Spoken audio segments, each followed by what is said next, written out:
দেশে বন্যা কবলিত ১১ জেলার মধ্যে লক্ষ্মীপুরের সার্বিক পরিস্থিতির অবনতি ঘটেছে। পার্শ্ববর্তী জেলারও পানি প্রবেশ এবং ভারী বৃষ্টির কারণে নতুন নতুন এলাকা প্লাবিত হচ্ছে। এ নিয়ে জানাতে লক্ষ্মীপুর সদর থেকে যুক্ত হয়েছেন সহকর্মী বেলায়েত হোসেন।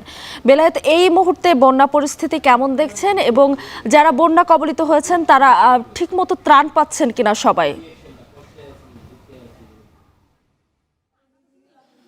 মিতু, লক্ষ্মীপুরের পরিস্থিতি যদি এই মুহূর্তে বর্ণনা করি তাহলে বলা যায় যে খুবই মানবেতর অবস্থায় তারা জীবনযাপন করছে। শত শত মানুষ আশ্রয় কেন্দ্রে আশ্রয় নিয়েছে। বিশেষ করে প্রত্যেকটা এলাকাতে যে আশ্রয় কেন্দ্রগুলোতে আছে সেগুলোর ধারণ ক্ষমতা কিন্তু আর নাই।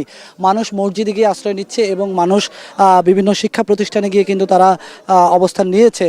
তারপরেও কিন্তু লাখ লাখ মানুষ পুরো লক্ষ্মীপুরের সদর পূর্বাঞ্চলে কিন্তু পানিবন্দী অবস্থায় আছে।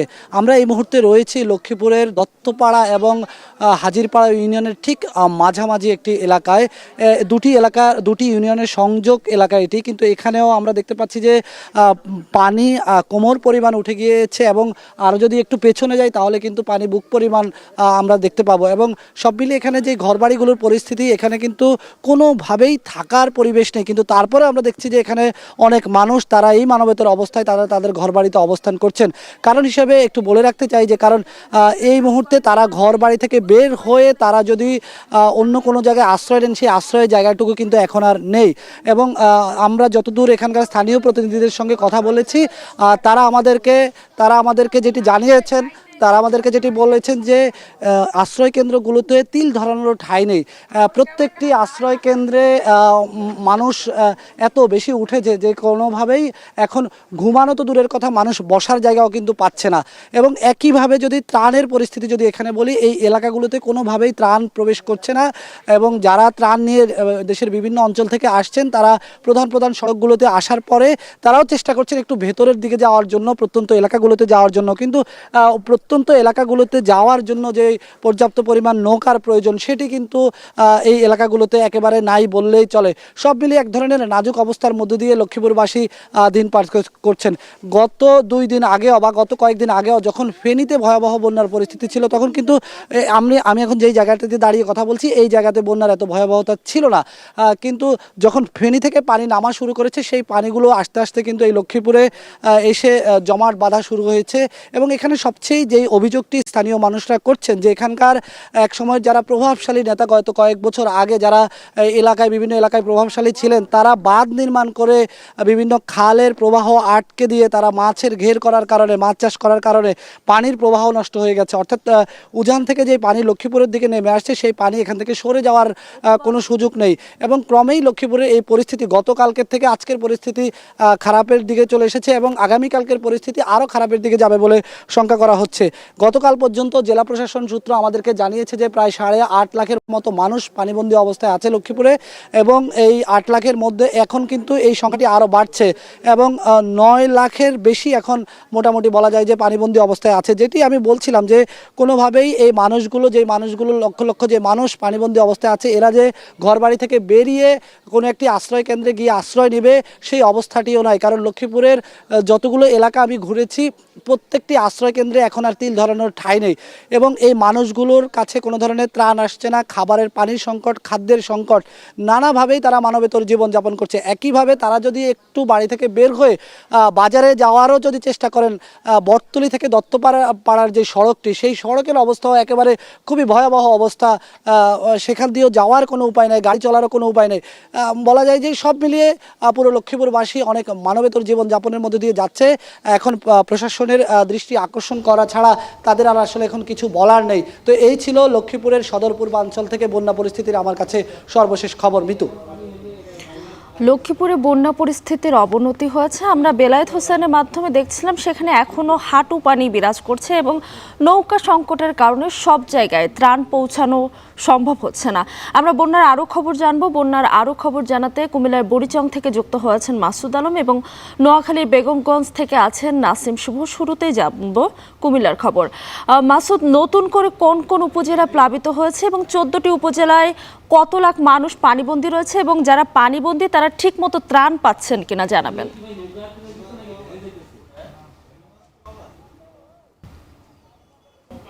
মিতু, নতুন করে যদি আমরা বলি, নতুন করে প্লাবিত হয়েছে বন্যার পানিতে ব্রাহ্মণপাড়া উপজেলা এবং দেবিদ্বার কিছু অংশ। ব্রাহ্মণপাড়া উপজেলার শশীদল থেকে শুরু করে বেশ কয়েকটি ইউনিয়ন, যেটা গ্রামের পর গ্রাম বলা যায়, যে প্লাবিত হতে শুরু করেছে। বিশেষ করে যে এই গোমতী নদীর বুড়িচং উপর দিয়ে যে পানি প্রবেশ করে সেটি বাটের দিকে যাচ্ছে, এতে করে কিন্তু ওই অঞ্চলটা যে পার্শ্ববর্তী উপজেলায়, যার কারণে ব্রাহ্মণপাড়া উপজেলায় সে পানি প্রবেশ করায় কিন্তু প্লাবিত হতে শুরু করেছে। একই সঙ্গে শালদা এবং গঙ্গুর নদীর পানিও কিন্তু প্রবেশ করেছে। এতে করে কিন্তু ব্রাহ্মণপাড়া উপজেলার কিন্তু মোটামুটি প্রায় পুরা উপজেলায় কিন্তু প্লাবিত হয়ে পড়েছে। একই সঙ্গে দেবিদ্বারের যে বুড়িচং এবং ব্রাহ্মণপাড়ার যে পাশের উপজেলা হচ্ছে দেবিদ্বার, সেই আশপাশে যে গ্রামগুলো রয়েছে সেগুলো কিন্তু প্লাবিত হতে শুরু করেছে। তবে আশার বিষয় হচ্ছে যে এই বুড়িচং উপজেলায় কিছুটা বন্যার উন্নতি বলা যায়, যে গতকালকের তুলনায় প্রায় 3 থেকে 4 ইঞ্চি পানি কমেছে বলে স্থানীয়রা আমাদেরকে জানিয়েছেন। একই সঙ্গে আমরা যদি বলি, কুমিল্লার মোট 14টি উপজেলা বন্যার কবলে পড়েছে। বিশেষ করে হচ্ছে বুড়িচং, ব্রাহ্মণপাড়া, লাকসা, মনোহরগঞ্জ, নাঙ্গলকোটা এবং 14 গ্রাম উপজেলা সহ অন্যান্য উপজেলার যে নিচু অঞ্চলগুলো। আমরা খোঁজ নিয়েছি জেলা প্রশাসনের মাধ্যমে, তারা বলেছেন যে এখন পর্যন্ত প্রায় 13 লাখ বাসিন্দা কিন্তু পানিবন্দী রয়েছেন। তাদেরকে আশ্রয়কেন্দ্র নেওয়ার জন্য বেশ কিছু আশ্রয়কেন্দ্রকে তারা প্রস্তুত করেছেন। তবে যে সকল আশ্রয়কেন্দ্রগুলো রয়েছে সেগুলোতে প্রায় 70,000 বাসিন্দা কিন্তু সেখানে আশ্রয় নিয়েছেন। তবে এখানে একটা দুঃসংবাদ হচ্ছে, যারা আশ্রয়কেন্দ্রে যাচ্ছেন তারা কিন্তু পানি নামার আগেই তারা আবার বাড়িতে বা তার ঘরে কিন্তু ফিরে যাওয়ার চেষ্টা করছেন। যার কারণ হিসেবে তাদের সাথে আমরা কথা বলছি, যারা বন্যা কবলিত মানুষগুলো রয়েছেন, তারা বলছেন যে ডাকাত এবং চোরের ভয়ে তারা কিন্তু আশ্রয়কেন্দ্রে থাকতে পারছেন না, যা বাড়িতে চুরি ডাকাতি হচ্ছে, যার কারণে তারা খোঁজ খবর পেলেই কিন্তু তারা ছুটে যাচ্ছেন। এতে করে কিন্তু দুর্ভোগ এবং যে ভোগান্তি সেটা কিন্তু বাড়ছে। একই সঙ্গে আমি যে উপজেলায় রয়েছি সেখানে কিন্তু ত্রাণের কোনো সংকট নাই। তবে সেটা দুর্গম এলাকাগুলো, বিশেষ করে আমরা যে বাক্সিমূল, হরিপুর, রাজাপুর, এই যে কয়েকটি গ্রাম রয়েছে, এই গ্রামগুলো একেবারে বিচ্ছিন্ন বলা যায়, যেখানে যোগাযোগের মাধ্যম একমাত্র নৌকা এবং স্পিড বোট। এই স্পিড বোট এবং নৌকার সংকটের কারণে কিন্তু তাদের যে প্রয়োজন, সেই প্রয়োজন অনুসারে ত্রাণ পৌঁছানো যাচ্ছে না। আমরা কিছু স্বেচ্ছাসেবী সংগঠনে যারা স্বেচ্ছায় শ্রম দিচ্ছেন মানুষ উদ্ধার এবং ত্রাণ পৌঁছে দেওয়ার বিষয়ে, তারা বলছেন যে এখন যে সবচেয়ে যে সংকটটা রয়েছে সেটা হচ্ছে সুপেয় পানি, একই সঙ্গে শিশুদের খাবার, আর হচ্ছে যে ওষুধ। এইগুলো যদি পৌঁছানো যায় তাহলে মানুষের কষ্টটা একটু কমবে, যাতে তারা তো ঘর থেকে বেরোতে পারছে না এবং যে আশ্রয়কেন্দ্রগুলো রয়েছে সেগুলো থেকে বেরোতে পারছে না পানির কারণে। তো মৃত্যু এ ছিল কুমিল্লা থেকে। কুমিল্লা থেকে মাসুদ আলমের মাধ্যমে বন্যা পরিস্থিতির খবর জানছিলাম। তিনি বলছিলেন যে এখনও প্রায় 14 জেলায় 13 লাখ মানুষ পানিবন্দী রয়েছে। এ পর্যায়ে আমরা একটু নোয়াখালীর খবর জানতে চাই। সেখানে আছেন নাসিম শুভ। রাতের ব্যবধানে নোয়াখালীতে কি পরিমাণ পানি বেড়েছে এবং মহাসড়ক তলিয়ে যোগাযোগ বিচ্ছিন্নের কোনো শঙ্কা আছে কিনা জানতে চাই। এছাড়া ত্রাণ তৎপরতা কেমন দেখছেন? পাশাপাশি বন্যা পরবর্তী যে ধরনের রোগবালাই দেখা দেয় মানুষের মধ্যে, সেই ধরনের কোনো শঙ্কা বা রোগবালাই দেখা দিয়েছে কিনা জানতে চাই।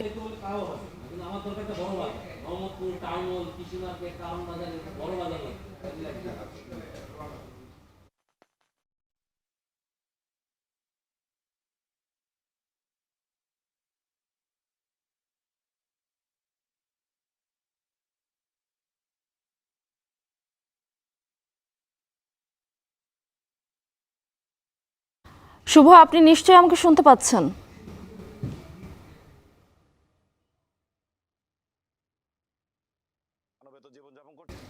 গ্রামের মানুষই নয়, আশেপাশে যে সকল এলাকাগুলো রয়েছে প্রত্যেক জায়গায় কিন্তু এক অবস্থা। সবাই খুবই মানবেতর দিনাতিপাত করতে হচ্ছে। বাধ্য হয়ে নোয়াখালীর প্রায় 2 লাখেরও বেশি মানুষ জেলায় বিভিন্ন